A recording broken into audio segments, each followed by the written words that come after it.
Welcome to talk అవుతాం. ఇది topic ఏంటంటే నెల్సన్. అదేనండి, నెల్సన్ అంటే ఎవరో కాదు, జైలర్, డాక్టర్ అండ్ బీసీ మూవీస్ని డైరెక్ట్ చేసిన అతను. అయితే ఇప్పుడు యాక్చువల్ ఇండస్ట్రీస్ వినిపిస్తున్న టాపిక్ ఏంటంటే, ప్రీవియస్ జైలర్ సినిమాలో ఆయన శివరాజ్ కుమార్ కానీ ఆయన మోహన్ లాల్ కానీ కామెడీ రోల్లో యూజ్ చేశారు. దానివల్ల మూవీకి ఒక హైప్ వచ్చింది.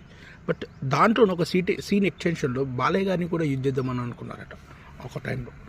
బట్ కొన్ని రీజన్స్ వల్ల అది సెట్ అవ్వలేదు.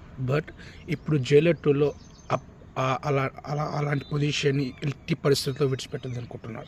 ఎలాగైనా బాలయ్యని యూజ్ చేసుకోవాలని, ఇంకా మూవీ మీద హైప్ తేవాలని, తెలుగులో ఇంకా హైప్ తేవాలని ఆల్రెడీ స్క్రిప్ట్ వర్క్ అయిపోయింది, ఆల్రెడీ షూట్ కూడా స్టార్ట్ అయింది.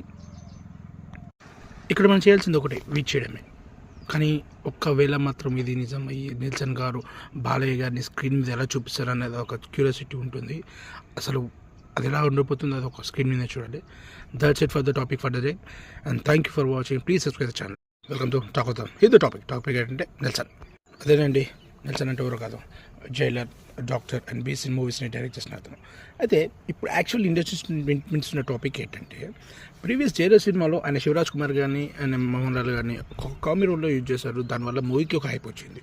బట్ దాంట్లో ఒక సీన్ ఎక్స్టెన్షన్లో బాలయ్య గారిని కూడా యూజ్ చేద్దామని అనుకున్నారట ఒక టైంలో. బట్ కొన్ని రీజన్స్ వల్ల అది సెట్ అవ్వలేదు. బట్ ఇప్పుడు జైలర్ 2లో అలాంటి పొజిషన్ని ఎట్టి పరిస్థితుల్లో విడిచిపెట్టదు అనుకుంటున్నారు. ఎలాగైనా బాలయ్యని యూజ్ చేసుకోవాలని, ఇంకా మూవీ మీద హైప్ తేవాలని, తెలుగులో ఇంకా హైప్ తేవాలని ఆల్రెడీ స్క్రిప్ట్ వర్క్ అయిపోయింది, ఆల్రెడీ షూట్ కూడా స్టార్ట్ అయింది. ఇక్కడ మనం చేయాల్సింది ఒకటి, వీచ్ చేయడమే. కానీ ఒక్కవేళ మాత్రం ఇది నిజమయ్యి నెల్సన్ గారు బాలయ్య గారిని స్క్రీన్ మీద ఎలా చూపిస్తారు అనేది ఒక క్యూరియాసిటీ ఉంటుంది. అసలు అది ఎలా ఉండిపోతుంది, అది ఒక స్క్రీన్ మీద చూడాలి. That's it for the topic for the day and thank you for watching. Please subscribe the channel.